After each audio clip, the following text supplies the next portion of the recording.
You're watching a video by Spatial Filter. Technological naysaying seems to be all the rage, as strides in machine intelligence that have been made in the last couple months have left a lot of people very angry and are generally considered to have been a bad idea. All the while, there are some who advocate for the continuation of these trends at their logical extrema. So, is the AI boom moral? Are artists everywhere being stolen from? Let's get into it. Having been called Luddites or similar terms by some, many online artists have been taking to the platforms to express their disdain for what they view as a system-level breach of their intellectual property rights, an existential threat to their mode of work. Most have already harshly indicted the billionaire class for its reckless and callous conduct, and this position seems to correlate with a Marxian view of owning one's economic means, a means which are now being reappropriated by platforms training AI models on, mostly stolen, data.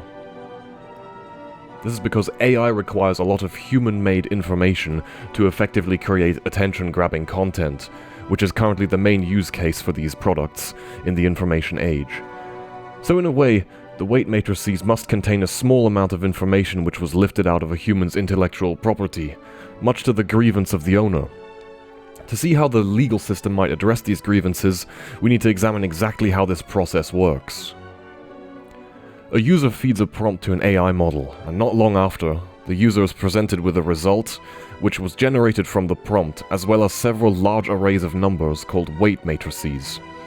At the risk of simplifying the many nuances of topics like segmentation, tokenization, diffusion, etc., we will say that all of the interpretable information that ends up in the answer exists somewhere, in some converted form, inside both the prompt and the weight matrices. The prompt might be a random string in some representation space, but the weight matrices are carefully obtained through training methods. The problem is in establishing the algorithm by which data in a digital medium can be assigned an owner. Let's take a very reductive stance first and think instead about ownership of numbers. At first, you might think I'm nuts. What would it even mean for someone to own the number 3? What does this owner get to do with the number 3, which everyone else is excluded from? It would be silly to start selling deeds on numbers like small integers. Where this changes is when the numbers get large enough, that is, require a lot of bits to express, that they can't trivially be arrived at. So the idea of property reduces to knowledge of this number. And since files are just long strings of binary digits, that is to say on a hardware level, they are just a very large integer, ownership of the file means owning the number. Within this definition of ownership, the argument for AI as system-level IP theft just doesn't exist, in my opinion, because the AI does not reproduce any training data absolutely verbatim, and is designed not to. Even if you could prove that your art was used to train the AI, unless it spits out exactly what you made, there's just no case to be made for plagiarism, insofar as the theft of the knowledge of the underlying number is concerned. Let's say you loosen the constraint here, and suppose there exists a case for plagiarism where the numbers approximate each other. Maybe they differ by 1 bit, or a couple thousand, and so long as they meet some threshold for similarity at the digit level, they are considered equivalent. Well, then you simply run into the ship of Theseus. You can nudge any file bit by bit until it represents any other file, and every step of the way will have had one owner before IP law. The contradiction here is that either IP law is so specific that it's useless to establish ownership within reasonable bounds, or it's so malleable that everyone already owns every piece of information. Either way, ownership of digital art is impossible to rigorously define in a way that implies that AI companies are guilty of IP violations if you use this ownership of the underlying number paradigm. As an aside, it's interesting to think about what happens, for example, in deniable encryption, when a particular string of digits represents 2 unique, unrelated files in 2 different encodings. That is to say, does ownership of a digital image, for example, also give you ownership of every possible re-encoding of this image through a particular algorithm? This is pretty instructive to see why this ownership of numbers doesn't really work. So, needless to say, the law obviously doesn't function on this string manipulation level. The law is concerned with the semantics, that is to say the legible content of the file, in order to establish ownership.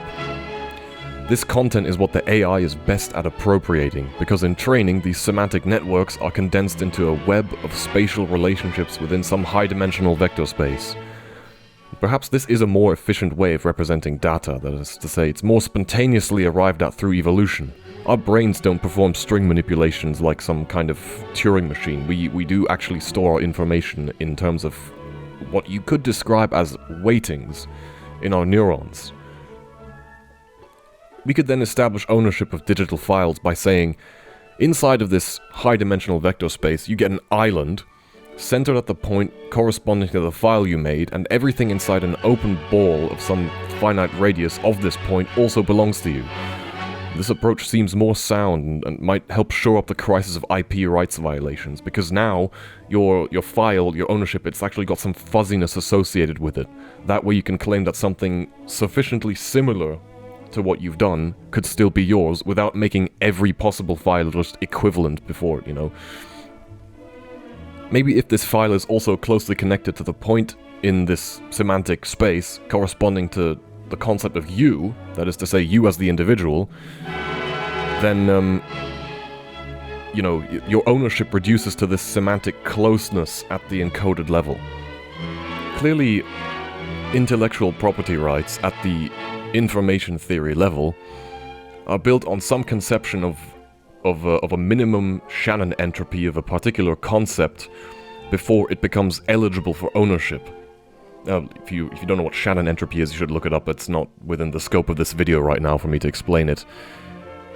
But in basic terms, we don't think it's okay for someone to own the number 3, or to own a TXT file that only contains the digit 0, or something very simple like that. We don't think it's okay to own that, but we do think it's okay for someone to own what amounts to a file that needs a lot of bits to express.